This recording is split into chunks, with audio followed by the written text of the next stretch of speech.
Welcome to the latest edition of Plank of the Week, the show that makes you laugh, even though it's about a lot of really, really idiotic things that people have done in the past few days. I'm delighted to say that welcoming into the fold of Planks of the Week is Candice Holdsworth. Hasn't been here before. Thank you very much indeed for agreeing to come in. And an old stalwart, without wishing to be too unkind, Mr. Andre Walker, who is here, of course, as well. We've got plenty to do. We're right in the midst of conference season, so you might think that it would be very political, but it might not be just politics that we look at, because there's been an awful lot going on. So, Candice, why don't we go straight to you? Tell us who your first plank of the week is. So my first plank of the week is the Sussex Police Twitter account. Yes. Who last week posted the details of an absolutely appalling crime committed by someone who at one point was a man and now identifies as a woman. So underneath this post, many people were questioning whether or not that actually is a woman and were understandably pretty outraged that this crime was being referred to as a woman's crime. Yes, because it was a paedophile, effectively, wasn't it? Yes. An historic paedophile. Yes, I mean, really appalling stuff. I mean, really disgusting, grotesque crimes.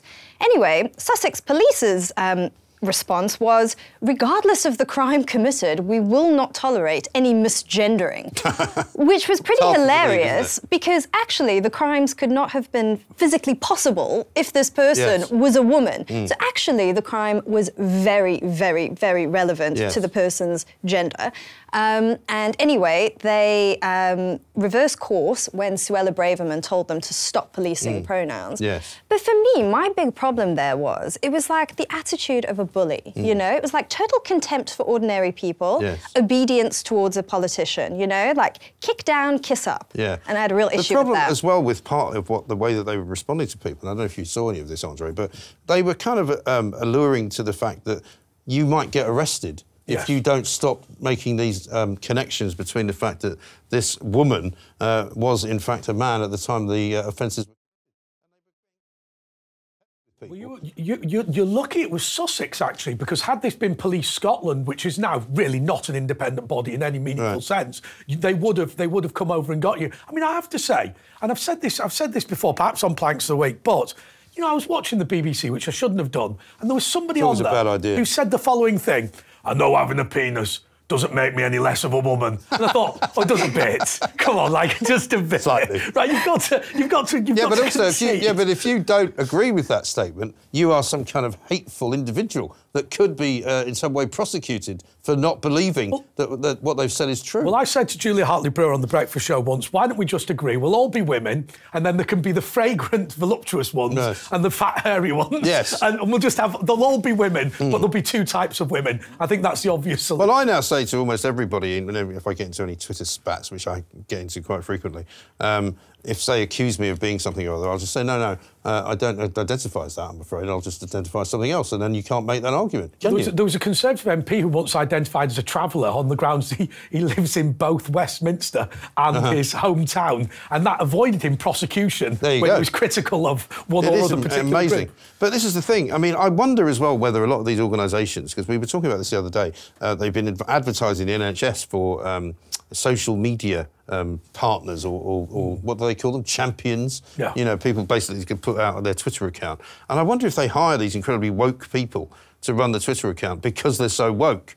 Because a lot of police organisations seem to tweet out a lot of sort of politically correct stuff. You know, there was one the other day who had tweeted out a picture with Eddie Izzard, you know, and it's like, what's that got to do with the police? I've got to say, what is going on with that? I've got to say to you, though, there are newspapers and their websites that always put Eddie Izzard out and go, Eddie Izzard looks fragrant in this and whatever, and you know that people aren't looking going, oh, he looks great. No. Right, you know they're not doing that. Well, the fact remains we are now living in such a weird world that Eddie Izzard is now on a woman-only shortlist, isn't he? Yes, he is. Yeah. You know, he's actually been chosen by the Labour Party and he's on a woman-only shortlist, proving once again that Keir Starmer still doesn't know what a woman is. But that reminds me of the awful case of Sir Everard, where the police had said no women should go out on the streets, and in the House of Lords they debated whether men should be banned from the streets, and then you thought, well, OK, I understand the sentiment, but if I now go, I'm a woman, right, then I'm perfectly legally entitled to get that. But you absolutely can, and you can do anything like that now because they can't have a go. I watched a great argument actually between two people on, I think it might have been Piers Morgan's show, and there was this American guy who was considered to be right-wing, and it was, I think it was a conversation about the abortion law changes in the States, you know, and this woman was saying something like, yeah, but you're a man, so you shouldn't be in any way involved in this conversation. This is a conversation for women only. And he went, OK, then, I'll identify as a woman. So what are you going to do about that? And she had nothing to say. She was literally gobsmacked because she couldn't argue the case that he wasn't, because that's her mantra. It's incredible. It really and it's actually crucial to that question as well, because you can't advocate for women's rights if you don't believe that women exist, or that it's not rooted in biology in some way. If it's just a state of mind. Then how can you argue for abortion rights? You can't. No. You absolutely can't. But you always hear these people who say, you know, you have to have had the lived experience to talk about abortion. Well, hang on a second. How can you be a woman if your lived experience is having a penis and testicles? Oh, I mean, this could go on all day. Perhaps we should talk about something else. How about your first nomination? Yeah, it's Jonathan Brearley, the CEO of Ofgem, the office in charge of energy. You can talk about these guys all day, but lest we forget, 80 million, they've got the energy price cap, which isn't really a price cap because they just put it up whenever they want to. Well, it's not a price cap because it doesn't even actually refer to the top end of something which stops, because so therefore it's not a cap. It's like a cap that doesn't work. It's like a hat that doesn't have a middle. Yeah, you might as well put it on, but it's not actually a hat. He is part of this group of people, this coterie of people that we see all the time, who are regulators who can't regulate, government officials who can't govern, but are still all on the claim. 80 million a year is the cost of this organisation, and they're saying there's going to be fuel shortages in the winter. They can't run the energy industry, and yet they're charging us anyway. But do you know what it says on the Ofgem sort of charter? It says that we are here to create fairer and greener energy. So they've actually got it, it's literally in the sort of description of what they do. So they're already telling us that it's only green energy they're really interested in. And do you know where he used to work, this guy? He used to work at the Department of Climate Change. Oh, so you know very well that the agenda is all about going green. And somebody was telling me the other day that actually with sort of very little fanfare, in this little mini budget that Kwasi Kwarteng introduced the other day, they've introduced quite a lot of renewable energy plans, including the rollout of more wind farms. Well, which nobody really has noticed because of all the other stuff going on. I have to tell you, I was on the London Underground the other day with lots of people who'd run the London Marathon, and they shamed Extinction Rebellion. Extinction Rebellion claim that the reason they all stink is because they've been out all day and they've been running around or whatever. They claim you can wash and still smell like that. The people of the London Marathon, who'd run, lest we forget, 26 miles, did not stink. Well, maybe they'd had showers. They'd washed. This is the point. You know what we should do is we should have water cannons. Do you have a shower at the end of the marathon? Do they have shower facilities? No. They're all just go on. Let me tell you, we should get a water cannon to deal with Extinction Rebellion, because like, oh my God, a wash. Yeah. Well, I mean, funnily enough, I'll just mention this in passing because we always carry one over because we have 3 each, which is 9. Just to make it up to 10, we carry one over. And last week we had Just Stop Oil. This week, we've got End UK Private Jets, which appears to be a new offshoot of Extinction Rebellion. Just Stop Oil were in it last week because they were going to be demonstrating all through Westminster for 6 days, right? This lot are even more nutty, though, because these are the people who had the young woman who used to be a medical student tipping a load of excrement over Captain Tom's memorial. And also, the other guy that is with this group is the one who set fire to his own arm at the O2 during the tennis tournament. And I mean, these people are seriously deranged. I mean, you have to worry about their sort of mental state. But Just Stop Private Jets, that's not going to go down well, is it? It's not with really. The elite. Also, I mean, Meghan Markle's going to absolutely wet herself. Well, I mean, also, you can't just stop private jets. Why don't you stop all jets? I mean, you're going to stop jets. Surely you stop all of them. You don't just go, no private jets, please. That's right, only public sector jets. One of these guys was on talkTV yesterday on a couple of shows, and he was saying, oh, I haven't been on and he was asked the question, have you been on a plane recently? Oh, not for a very long time, not since I was a child, you know, and there's other ways of travel.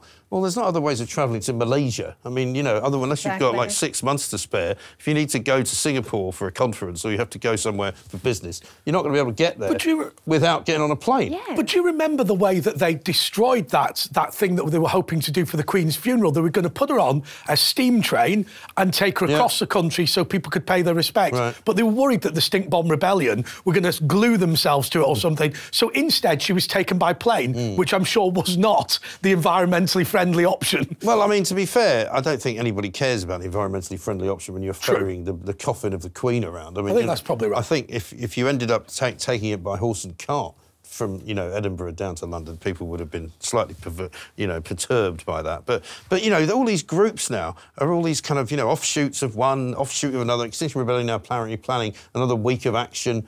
I mean, it just doesn't stop. And all they ever say is, oh, well, we must raise awareness of climate change. Really? But they don't care how much negative attention they get. No. I mean, they act in the most narcissistic, childish ways, but they don't care. As long as people are looking at them and talking to them, that's all that matters to them. But these latest ones, right, there was, of course, the obligatory video that she made before she did it, explaining that basically we were going to run out of food, everybody was going to die, that the climate was going to kill all animals, everything was going to be going extinct. It's literally madness. None of it is actually happening. But none of it is going to happen, you know? Yes, yeah. It's hysterical. It's trying to induce fear. It's almost manipulative, actually, telling people if you don't abide by what we say, everyone's going to die. Like, that is their literal message. But at every time of change, there are these lunatics. I mean, Ned Ludd and the Luddites. Nowadays, the people who smashed all the new technology in Nottingham. Thomas Malthus, who believed that if we get more than 1 billion people on the planet, we'd all die of starvation, so there should be a cull of humans. Right, these people are now... You're going to put Neil Ferguson in there? The guy from Sage. But people are going to look back at Greta Thunberg and just laugh. I haven't heard from her for a while. Well... I mean, I'll tell you something. Maybe she's found something else to do. At some point, she has had to have gone into a shop with a picture of a Nazi young German maiden and gone, make me look like that. Well, I mean... She must have done. No, I don't think she did that. But, I mean, the problem is that as she gets older, she won't look like that anymore. Yes. And that's maybe why she's not out there being quite as vociferous. Well, perhaps. she is. She does, while she plays a 13-year-old, she's about 19. Yeah, absolutely right. It's like when everybody goes, oh, don't leave Harry alone. He's just a young man. He's nearly 40. You know, he's only just got his first house. You know, what's wrong with him? You know, don't tell me to be easy on him. Anyway, my first one is going to be the BBC.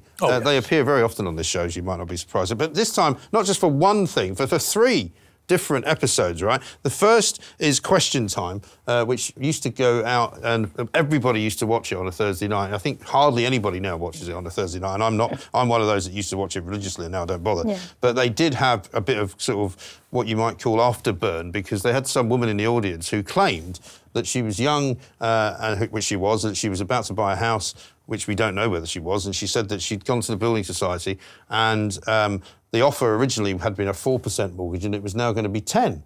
And, of course, the audience gasped and everybody was like, oh, my God, isn't this awful, horrific? But every single mortgage company and a mortgage lender then came out the next day and said, well, nobody's offering mortgages at 10%, so she's basically just made it up. BBC didn't bother fact-checking it, which they could easily do during the show. The show's also recorded, so they could have made sure that they checked that before they put it out, and they just didn't bother. You know, we've all been on BBC interviews where if you say something, if they don't like you, they're checking that immediately you've said it. I find this really troubling with the BBC. I mean, look, I watch it occasionally. I don't really like it, but what you tend to find all the time is with these so-called experts. You know, you've got, Dr. Bob Jones is very concerned about government cuts, and he's literally a Labour Party member, involved in trade unions and all this sort of thing. All the people that tend to say sort of quite outrageous things turn out to be political activists. Oh, yes. And apparently there's an easy way, if you are a political activist, of making sure you get in on the audience front, right? But, I mean, incredible that they let that happen. The next thing that happened was Nick Robinson this morning. I was listening to a bit of the Today programme, and they were actually interviewing Liz Truss. And he was doing his usual sort of, oily self, trying to make out that he was being very neutral when he sort of wasn't. And he was saying things like, well, of course, with respect, Prime Minister, and all this kind of thing. But earlier in the programme, or later in the programme, rather, he sort of mumbled an apology into the... and I had to go back and listen to it again. Mumbled an apology into the microphone that previously, when he'd been interviewing Kwasi Kwarteng the other day, which was 2 or 3 days earlier, he'd made a statement that the change in the 45p income tax rate had already cost the Bank of England £65 billion. Oh. And he said, that turns out that wasn't actually true.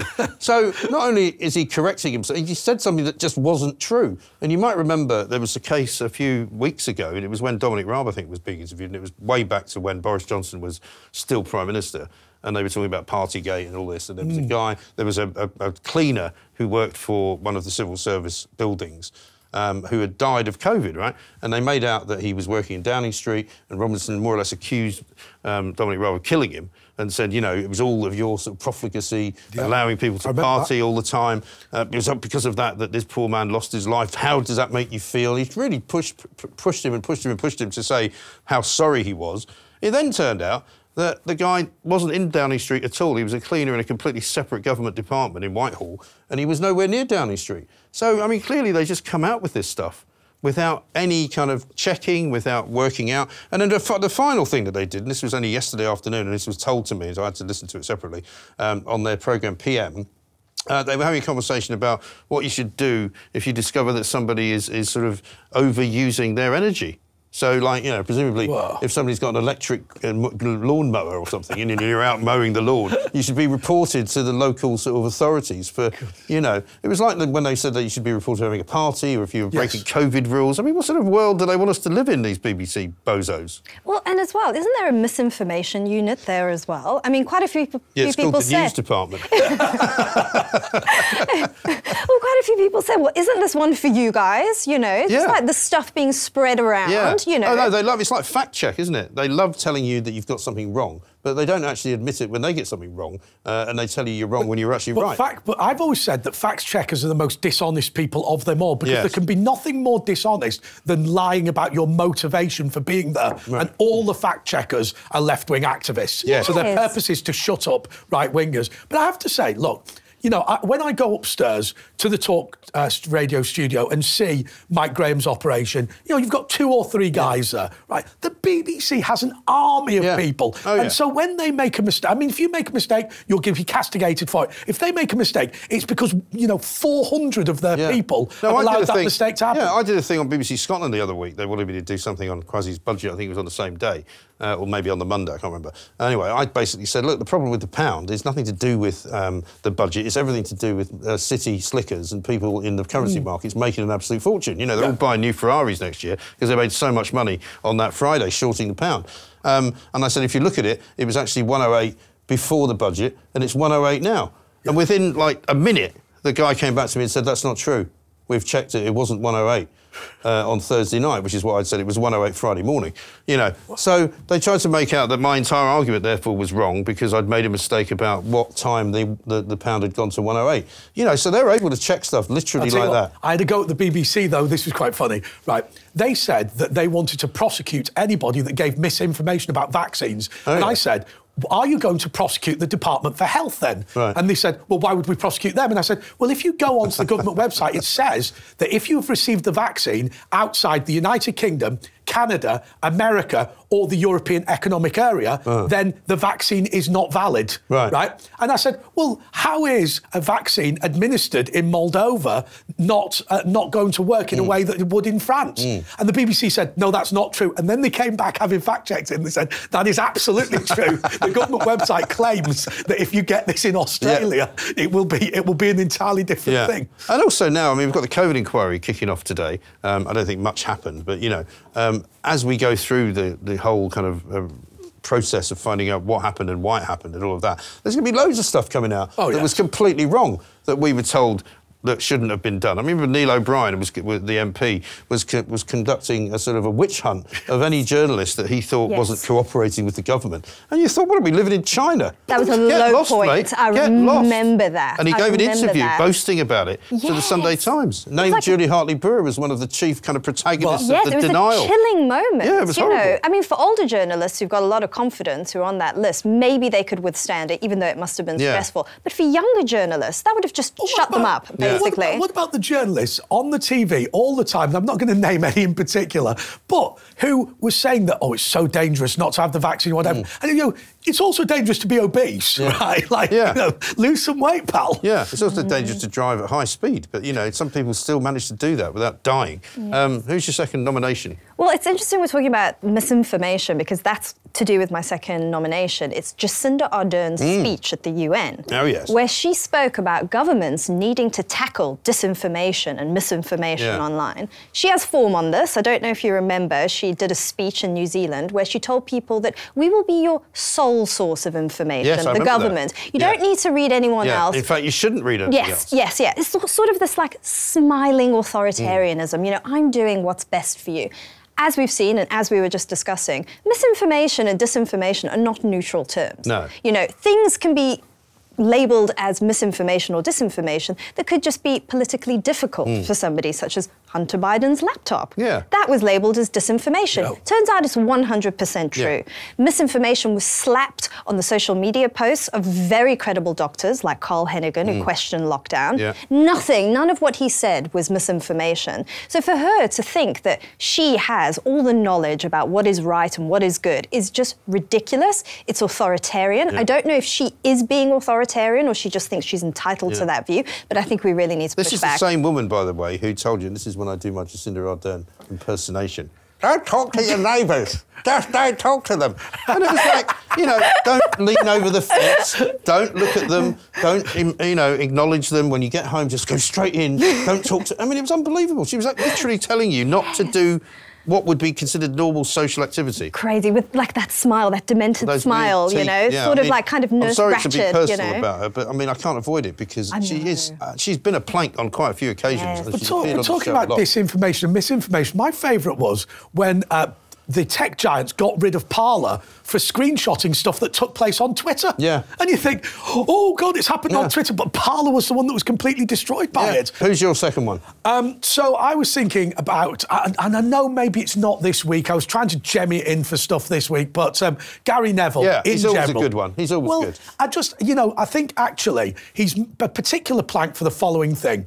Everybody knows now that getting involved in politics and wokery, right, that is a good way for a celebrity to become more famous and shine up the fact that they're making an awful lot of money, right? You can fly around on a private jet as long as you do the hashtag #MeToo and plant a few trees for Elton John, right? You're good to go. That's fine. But of course, then Gary Neville gets asked whether he's willing to actually run for office. You know, the recoil in horror. No, I absolutely can't do that. And you think to yourself, you are just in it for what you can get, you absolute charlatan. Well, he's a sort of pound shop Gary Lineker, isn't he? You know, because he's not quite as bad as Lineker, but he's also very much tied up with Andy Burnham because he's a Mancunian, and Burnham obviously is the mayor of Manchester. He played for Manchester United. You know, he's a sort of well thought of individual if you're a football fan. Yes. Played for England as well. You know, but he's come out and become this kind of, you know, public figure standing up for the poor. I mean, there's a bloke who's a multi-millionaire. People say he did nice things for the homeless during the pandemic and he's got a couple of hotels, but I bet he's not housing the homeless now. But these, you know, because why would you own a hotel if you don't make any money out of it, you know? But these are PR men coming up with all of this. I mean, you saw the thing in the,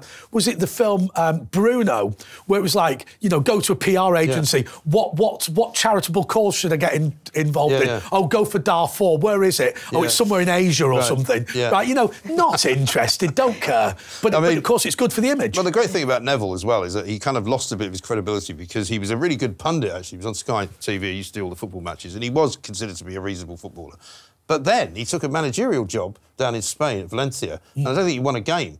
And so, therefore, as my father used to say, if you are a critic, but you then go and do the thing that you're being critical of and fail at it, then you're hopeless and you can no longer ever be taken seriously. And he's kind of fallen prey to that because now all you've got to say to him is, well, you talk a good game, Gaza, but, you know, when you went to manage Valencia, you were useless. I can't believe you called him Gaza. Let's do more of that. Yeah, no, I call him Gaza I tweet at him and I call him Gaza. He doesn't like it. I'm surprised he hasn't blocked me, though. Lineker's actually blocked me. Lineker's blocked me. Yeah, but to move on to my one, which brings us nicely through the Gary Neville experience, because they actually... The Daily Mirror is a paper I used to work for. Used to be a pretty good paper. Now I think it's probably at about its lowest ebb that it's ever been. The circulation is way down the toilet. They've only got one floor of Canary Wharf Tower, which they used to have 3 of, you know. And they actually put Gary Neville on the front page during, I think, this whole tax cut scramble. and said, you know, Gary Neville says that tax cuts for the rich are immoral. And it's like, well, who cares? What does the difference it make what Gary Neville thinks? You know, maybe they should have played it 4-4-2 and, you know, played the ball in the air more or something like that. You know, why is he telling me about government policy on tax? When I worked for a local council, do you know what we did? We cut the council tax and all the left kicked off going, no, this is disgraceful, you know. Yeah. So we gave you the option to refuse the tax cuts. Yes. And do you know what? They did. Not one of them did. I remember that a few years ago. Do you remember Boris Johnson on Question Time? He said, well, I'm sure they'd be glad for you to give them a voluntary donation, you know, and I don't think there's been one in the whole history of HMRC. No, of course not. But the reason that the Mirror is getting a plank this week is not because of Gary Neville. It's because of Kwasi Kwarteng. I don't know if you know this story. Did you spot this at the weekend? Oh, yes. Massive at the weekend. Somebody on Mirror Online, which is literally run by 12-year-olds, I think, put out a story about Kwasi Kwarteng with a picture and a caption, Kwasi Kwarteng walking outside the Treasury. Problem was, it wasn't Kwasi Kwarteng, it was another black guy who didn't look much like Kwasi Kwarteng, but was indeed black. And everybody just went, oh, my God. And, I mean, it was the funniest thing ever, because especially being a sort of left-leaning organ, they would have expected not to play into that particular trope. Well, they would have wanted you fired if you'd done it. Oh, yeah. Well, exactly. I mean, I don't believe anybody has been fired. They put out a grovelling apology later on after somebody spotted it and said that there was a picture in the earlier edition of the story which was miscaptioned. No, the picture wasn't miscaptioned. It was the picture that was the wrong bloke. Yes. And I mean, by any stretch of the imagination, somebody saw that picture, thought it was Kwasi Kwarteng, and put it in the online story. I don't know how you explain that.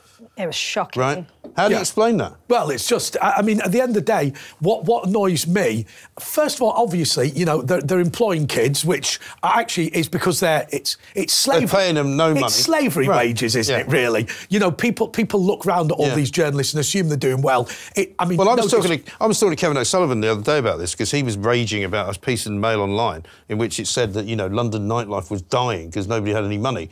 And he's like, I was out last night. It was rammed in Soho. You couldn't walk on the pavement. It was that busy. Yeah. And the reason they write this rubbish is because they don't go out anymore. No, that's right. Know, reporters are supposed to go out. All they do is sit there staring at a computer and Googling everything, and they don't know anything. Yeah, that's right. Well, and also what you tend to see is it's all these tweets, and I tell you the news stories I hate most of all, and the Mirror kind of goes on about it. It's like, you know, oh, I don't know, Mike Graham said this, let's now list a load of tweets and responses. Yeah. And you go, oh, God, it's so boring. There's an outrage over something or other. It's like, no, there's a bunch of people on Twitter tweeting about it. It's really not, you know. Some random said, oh, this is awful, and then another random, I really disagree with this. Yeah. And your eyes just glaze over. I don't know any of these people. I don't even know if they actually exist. I think Twitter should have a breathalyzer. I mean, to be honest, I do quite well out of it, because Daily Express are always picking up my stories. I actually put a picture out one day. I was sitting in traffic in Greenwich, and there was a cycle lane that the dreaded Sadiq Khan had put in. And, of course, there was nobody cycling in it, but the cars were piled up one behind the other in one single line. And they made a story out of that. They took the picture, put it in the Express Online, you know, rage over, you know, Sadiq Khan's cycle lanes, you know, and they somehow made a whole story out of it. And I'm going, this is great. I mean, I just wish I was still a journalist getting paid to do that. I mean, the great thing is when they go, when they watch something like this and they go, major bust up. Yeah, yeah. And then when you watch the video, it's not major bust up. No. Like, God bless them. Mind you, you mentioned Sadiq Khan. Yeah. I have to say, I mean, I think it's despicable what he did over this fourth plinth thing. I know it was last week, but... a lot of people were really upset with me for doing a big sort of monologue about that, because they were like, he never said that it couldn't be put there. Well, he didn't say that, and he corrected himself after we did that, sort of had a go at him, and he then said, oh, well, I'll do anything the family wants. Well, he was grossly dishonest about it, in my view, because I used to work at the London Assembly. Yes. And the reason that we had, which is part of the Mayor of London's office, the reason that you put those temporary things on the fourth plinth is it has always been reserved for Her Majesty the Queen for decades. Yeah. Sadiq Khan changed the policy after she died. And he also said that under no circumstances would it ever be used for something permanent. And you go, well, sorry, mate, and I said this before, he's not the owner of London. Yes. He doesn't run London. He's managing it for a short period of time. The ground. Well, yeah, but it's not up to him like to change the names of the streets or to take statues down. You know, get lost, just sit there, do your job, try and cut the knife crime down a bit, see if you can manage to stop people stabbing each other every day. But don't change London because it's not yours to change. Absolutely, it's not his London, and loads of people would be very happy to see that. I think there's like actually grassroots popularity for something like that. I think he might lose this time, you know. Well, I'm not even sure he can run for a third time, can he? Does he not have to take some time out? Oh, I didn't think there was a term limit. I think there's only 2 terms. I could be wrong, because otherwise why would Boris have left? To become Prime Minister. Yeah, but he didn't know that at the time, did he? Oh, I think he had to give up. No, but he had to give up. He had to give up the job to go for Henley. Yeah, to become an MP, that's what I'm saying. Yeah. So he wasn't changing his job in order to become Prime Minister. Well, if there is a term limit, I'll be pleased. Yeah, I will as well. So who's your third? So it's kind of actually related to what you said. It is the Labour MP Rupa Huq. Yes. And the comments she made about Kwasi Kwarteng being superficially black. And she did it just after we just filmed last week's Plank of the Week, so I'm glad you put her in, because she narrowly missed out. I assumed she'd been done last week. No, did it this week. I'm jealous now. Rupa's going to win, isn't she? Right, let's just get on with it. But, I mean, it is just the most bizarre statement. I mean, what does it mean to be superficially black? I mean, only she knows. Yeah. But, I mean, it's clear what she means is that he does not fit her stereotype of how a black man should act, which is just bigoted. I mean, that is just a bigoted thing to say. Because he went to Eton. Yes, exactly. Right? Yeah. As if those things can only be done by people who are white. The fact of the matter is that Kwasi Kwarteng is a British man of Ghanaian heritage, whether Rupa Huq likes that or not, whether she agrees with his politics or not. She does not get to invalidate his identity. I think it's more racist than people actually give it credit for. Because, of course, what it is, people say, oh, because he doesn't politically agree with her, she's saying that. The racism here is this. If you are black or from an ethnic minority or any perceived minority group, your job, according to the Labour Party, is to be hammered into the floor meticulously so that you can be angry with the white majority about it. And I think that is profoundly racist, and I think it represents basically an apartheid. And I have to say, the more you now look at the Conservative Party, the more you realise that the Labour Party's view on tolerance and diversity is holding down minority groups. Absolutely right. It is entirely the Labour Party which is the kind of backward-looking party. Now, when you look at it, when you look at the front bench, when you see how they haven't managed to find a woman to run the party, and actually, as Liz Truss in one of her finer moments said, they can't even seem to find anybody from outside of North London to run the Labour Party. You know, it's very mono culture, isn't it? It doesn't have much diversity. Yes, of course, they've got people from ethnic minority backgrounds, but there's nobody really in terribly important roles. But they've just basically what they do is, and I think this is true of the BBC as well. Basically, what you need is a few tokens just in order to hide the fact that you are basically just a privileged elite. Well, the BBC, and what I always say about the BBC is it doesn't matter what colour you're at the BBC as long as you're middle class. Yes, that's right. And so actually they don't really have any diversity at all, because they don't have any. I mean, they're now launching a sort of a plan to try and find some working class people, but they don't know any. No. So I don't know how they're going to get any into the BBC because they've never met working class people, except if they walk out into the middle of Westminster Square during the night of Brexit. Remember that when they were saying, "Oh, it's all totally white around here. All these people are drinking, and they seem to be Cockneys." I'll tell you what makes me laugh about the thing that makes me laugh about the BBC is, look, how on earth did you manage to make Salford middle class? Yeah. Right? The only, the bastion of working class Northern. And you walk around, you can get blooming, what is it, pounded yams and all this sort of crap. Gosh, in the middle of Salford, in Odsall. I had a moment like that. My grandfather's there's a place called Brockley in South London. I don't know if you've ever been there. It's sort of round the back of Lewisham, right? And it's a place where, you find strange, unusual garages to do MOTs, which is what I was doing. And I thought, while I'm here, it'd be great, wouldn't it? I'll find a local Greasy Spoon cafe and I'll go and get myself a pie and chips for lunch while I'm waiting, right? So I said to the guy, is there a cafe around here? He said, yeah, just down there. So I walked down, about 5 minutes. I thought, oh, perfect. Walk in. It wasn't a Greasy Spoon. It was a sort of trendy Shoreditch-style kind of coffee shop, and they only could offer me, in terms of lunch, a focaccia with ham and cheese. It's a sort of type of Italian bread. It's quite nice, actually, but it wasn't what I was after. I wanted pie and chips or fish and chips. Yeah, like a deconstructed breakfast. I went into the Friar Penketh pub in Warrington. It's a Wetherspoons, right? During that time when you had to get a substantial meal to a pint, and this old fella walks in. He went, I'll have a panini and 10 pints of Guinness. And literally, my dad said to me, I bet he didn't know what a panini was previously. Yeah, I mean, it really is quite extraordinary. So, we're over to you, I think, for your third, I think we are. And look, I don't know, you know, this is supposed to be a little bit light-hearted, but I want to be serious for a second. The president of Iran, well, actually, the Ayatollah, all the presidents of Iran. I'll tell you what, why don't we just say... Who is the president of Iran? His name is Ibrahim Raisi. OK. Now, I have to say to you, and I don't mean to be disrespectful to the viewers, but I don't fully understand how the system works in Iran between the Ayatollah and the president. I think the Ayatollah's in charge. Yes. I'm pretty sure of that. But either way, this is a scumbag Islamist regime that has oppressed people for years. And I have to say, if this was Hero of the Week, it would be the teenage girls at school that began pelting their teachers for being dishonourable for supporting the regime. Well, do you know what's interesting is that obviously many more of us have now seen what's going on in Iran than we would have otherwise done because of social media. It's one of the few things that you can say social media is good for. Yes. You know, because whenever something like this, the same thing happened in Egypt, the Arab Spring and all of that, and it was all made much more kind of accessible to everybody. Because I've seen some very interesting pieces of footage of incredibly brave women just ripping off their headgear. It's amazing. Marching through the streets. Wow. One particular one was interesting, was a guy, and again, I don't think I've ever seen anything like this. It was footage of a bloke walking up to a woman who had taken her scarf off, slapping her in the face, right? Because apparently that was acceptable in the old Iran, and then getting chased down the street and beaten up by other men, which was a great thing to see. I mean, obviously, you know, we don't encourage violence and all that kind of thing. But, you know, in this day and age... that's self-defence. Well, no, in this day... Well, no, they were punishing him for slapping a woman, which used to be all right, apparently. You could go down the street and literally just slap somebody. You remember that guy who hung around with Ken Livingstone who said, it's all right to hit your wife as long as it's a palm, not a fist? Oh, yeah. Like, that makes all the difference. No, these incredibly misogynistic behaviours. It is quite remarkable. So, yeah, I mean, I don't know where this is all going to go for Iran, but, I mean, it looks very much as though there's a revolution going on there, and not just a cultural one, but, a genuine one. I wonder do you think they can actually dislodge the religious...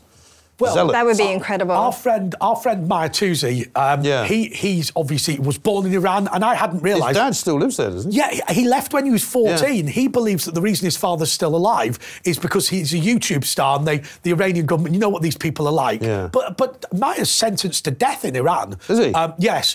But what he says is because Russia is in such disarray, they can't support the Iranian regime anymore. Yeah. And so now Iran may well fall as a result. Yeah, and of course they're running out of allies, aren't they? Yes. Now that Israel have now done sort of deals with the UAE, and there's a bit of a sort of, you know, diplomatic truce between those two. Yes. And anybody who's a friend of Iran now is an enemy of Saudi and all of that. So, you know, there's some very interesting things going on in the Middle East. But, yeah, it has got a bit serious, hasn't it? And the other thing is, of course, I've got friends of mine who've been to Iran, and everybody seems to agree that it is a bunch of completely normal, moderate people with just the ultimate nutter government. Yeah, the theocracy, as they call it. I mean, if you think about it, Shiraz is in Iran, which was the home of probably one of the most famous red wines in the world. Yeah. And of course, now all that stuff has been... Well, I knew a guy who, even though it was still under the sort of the Ayatollahs, a guy who used to work for a glove company, a leather glove company in the West Country, and he used to go to Iran to buy the skins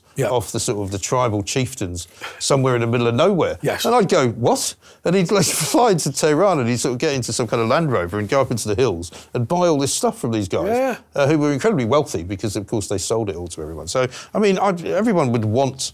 I think any country to come out of that sort of total... Oh, yes, absolutely. It's been horrible for them. It's been dreadful. And for women of Iran, you look 30, 40 years ago, they look like women from the West. Yeah. You know, their hair loose, wearing what they want, and then suddenly they've just been shrouded. Like Kabul. Yes, But actually, you know, sometimes I think this is a lesson for us, because forget the Islam for a second. This is about a government that believes it is always right, that insists that you have to agree with it on absolutely everything. I think there are thought police in Britain who could cause as much damage to Britain as has been caused in Iran. If they were given enough rope. Yeah, absolutely there's always people like that. Well, I'm going to do my final one, and I'm afraid it has to be Liz Truss. You know, it just has to be. And I know that everybody's giving her a hard time, and I'm not joining in the sort of, you know, the ritual beating or anything like that. But, I mean, she has been a plank, hasn't she? I mean, it's very difficult to avoid having Liz Truss in this week, because having become Prime Minister, made us wait all that time because that was the rules of the game from the 1922 committee.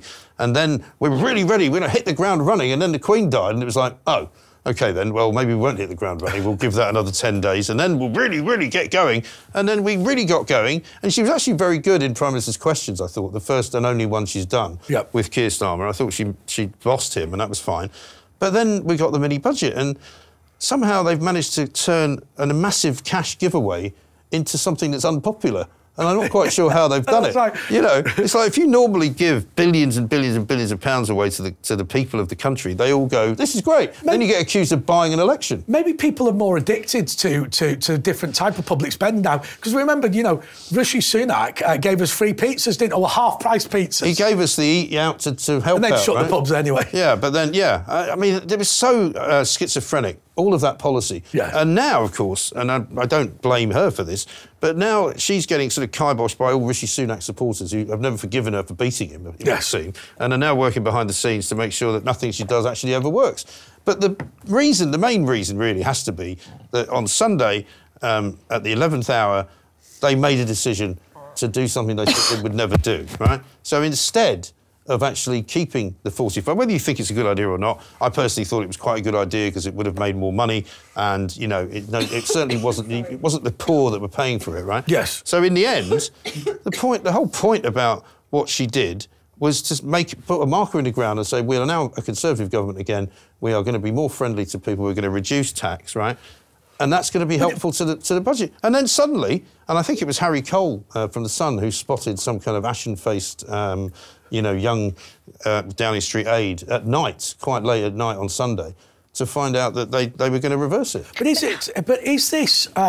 Is she a plank, or is the left of the Conservative Party a bunch of planks? Well, they are a bunch of planks, but she's a plank for giving in to them, and she's the Prime Minister, and she should not have done that. But the thing is she claims to be going against the orthodoxy, but I want to know, does she have the stomach for actual contrarianism? And that means, really, you're going to take a lot of brickbats. And when I look at her political history, she backed Remain. She voted for every lockdown measure. You know, when regional pay boards became controversial, she reversed on that. So for me, I don't think she has a track record in doing things where she has to kind of go against people a bit and stick to her guns. Well, she hasn't really stuck to anything, has she? No. I mean, she's been part of the Lib Dems. She's been a Remainer. She has. You know, people say, well, that's very good because it means that shows that she can change. Well, maybe she's changing for the wrong reason. Maybe she's just changing. Maybe she's just a flip-flopper. Yeah, maybe she's just changing because it's easier to be on the other side of the argument, you know. And I find it incredible that they would spend all that time, and poor old Kwasi Kwarteng, who I don't actually feel sorry for, but, you know, if they were trying to genuinely do something, and now they're obviously trying to sell the idea that actually the big package is more important than the small package. Yeah. But they have allowed themselves to be now kind of fenced in by the elites in the media, by the left wing of the Tory party. And I don't know how they get anything through now. I don't think anything now. I mean, already now they're facing problems because they're talking about, you know, giving not an inflation-based pay rise to people on benefits, but, you know, an earnings-based one. And they're probably going to lose that as well because it now looks... You get somebody who can't stick to their own ideas and their own guns. You just go after them every time, don't you? Well, this is where Margaret Thatcher, you know, won in 1983. I mean, people go on about the Falklands, but the reality is she had the strength of character to say, I'm going to keep going. And the problem that we have... And when she said the lady's not for turning, she meant it. Oh, yes. Oh, yes. Well, she believed that she had a moral duty to resolve the problems in the country. She wasn't really a Thatcherite in any meaningful sense. She just believed there were a series of practical... Could she? Yeah, well... They hadn't invented it yet. Yeah, that's right. But it was a series of practical responses to the situation at the time. I just think we've got to be tough. We've got to stop pandering to these lefties, these elitists. I mean, you know, people turning around going, it's a disgrace putting out... doing this tax cut, then jumping in the private jet to Monaco. I know. It's absolutely incredible. Astonishing. It's this new hysterical style. It started with COVID, then it's moved on to other issues. It's just like everyone starts freaking out. You have to have this incredibly panicked response to everything. And she needs to be able to stand firm against that. Yes. Because once they've sensed that she's weak, they'll keep going after her. Of course, they'll go after her on every single thing. Right, so we've found ourselves with the 10 planks, right? All we do now is reduce them down to 3. So why don't you, Andre, pick your favourite one of Candice's? And so tell us what your 3 were. I have... So mine was Rupert Well, let her say it, and then we'll have a bit of theatre. OK. I mean, you know... We all know what I'm going to say. You might as well start at the beginning and... It was just 5 minutes, this show. OK, so mine were Jacinda Ardern, Sussex Police Twitter account, and Rupert Huck. Over to you. Please. Look, I'm not only going to nominate Rupa Hook, accept the nomination of Rupa Hook, but I'm also going to beg us to make her the plank of the week, because I think that she's both an idiot and dangerous. Well, let's simultaneously. Let's see who she's going to be up against. So I'm going to pick yours then. So you go ahead. I was Jonathan Brearley, who is the chief executive of Ofgem, yes. The president, the Iranian government, and who was my other? Gary Neville. And Gary Neville. Well, I'll tell you what, I think it's Jonathan Brearley for me, but I can't remember exactly why he's a plank this week. Is it just because he's generally useless? He is generally useless, but he's also now said that there will be fuel shortages this winter, and there will be power outages. I mean, it really is hopeless, isn't it? Just hopeless. Right, you get to choose one of mine then. So, the BBC, Liz Truss and the Daily Mirror. I would say the Daily Mirror. Wow, Liz Truss gets a pass. I thought you might have said Liz Truss. Ooh, well, that's good. So we've got the Daily Mirror, we've got Jonathan Brearley and Rupa Hook. Hook. I don't want to. Also, can I just say, I've been arguing with these people in the Labour Party all weekend because whenever they say anything about, you're a racist, I say, well, what do you think of Rupa Hook then? They've taken strong action against her. I'm like, no, they haven't. They've suspended her pending an investigation. Now, as far as I know, there's a recording of what she said, right? You can hear it, you just have to hit play. That's the investigation, isn't it? What do you have to investigate? I mean, she said it, so don't you kick her out of the party? But don't they, when I used to be involved in the NUS, you used to meet all these Labour activists who've gone on to be the Stink Bomb Rebellion people and whatever. And they don't call them racist, do they? They call them racist. Because they have that Mockney accent, don't they? The Tories are racist, homophobic, Tory scam. Misogynist, you forgot misogynist. But, this is the thing that they believe, basically, well, then they go, but you're not supposed to like cancel culture. I'm like, I don't want to cancel. She'll still be an MP, but she shouldn't be a Labour MP. Yeah, well, that's it's just as simple as that, isn't it? Sure. I mean, free speech doesn't mean that you have to agree with everything someone says. You just say, well, they have the right to say it, but I also have the right to say, I don't agree with that. Yeah, That's but disgusting. Surely you can't be a Labour Party sort of apparatchik or a Labour Party big knob and say that she can stay in the party if she says... I mean, Keir Starmer said that what she said was racist. But that's under the assumption, Mike, which I think is increasingly being disproved, that the Labour Party is not an inherently racist political party. Well, I mean... And as I said to you before, about the fact that they like to keep people down in order to cause social division, I believe that is a form of apartheid. Yeah, well, they certainly have got form in the old anti-Semitism department. Oh, yes. So I think we're all pretty much agreed that Rupa gets it, does she? Without a doubt. Rupa gets it. Very good. So Jonathan Brearley, I guess we can make him second. Yes. Because I think he's responsible for an awful lot of nonsense, like every single regulator of everything in this country, like the water regulators, That's right. I've just handed out a load of fines to water companies who have either failed to supply water, pumped sewage into the sea and into the rivers, and or had problems by charging people too much money. So if you can't actually run a water company and you can't regulate a water company, then what's the point of the regulator? But the water company and the water regulators have got the perfect business model, haven't they? Because the hosepipe ban basically means buying our products is illegal. Yes. Can you imagine going into McDonald's and going, I'll have a hamburger, fries and a Coke, and them going, yes, that's £3.50, please. You give them the £3.50 and they go, oh, no, you can't have the food. You can't have the food. Ooh, and actually, if you then say, I'm insisting on having it, then they'll slap you with a fine. Yeah, exactly right. I mean, that is unbelievable. Yeah, and then they'll flush some sewage into the street. And that's the analogy is complete. Right, so Daily Mirror comes third, Jonathan Brearley comes second, but Rupa Hook... Well done, Rupa. Or Rupa Huck, if you like to prefer, is our plank of the week. So thank you very much indeed to Candice for coming in. Mr. Andre Walker will be back, I'm sure, on talkTV at some point soon. Keep popping up all over the place despite my efforts to keep you away. And also, of course, the plank of the week will return next week, but it might look a little bit different. I'm Mike Graham, this is talkTV.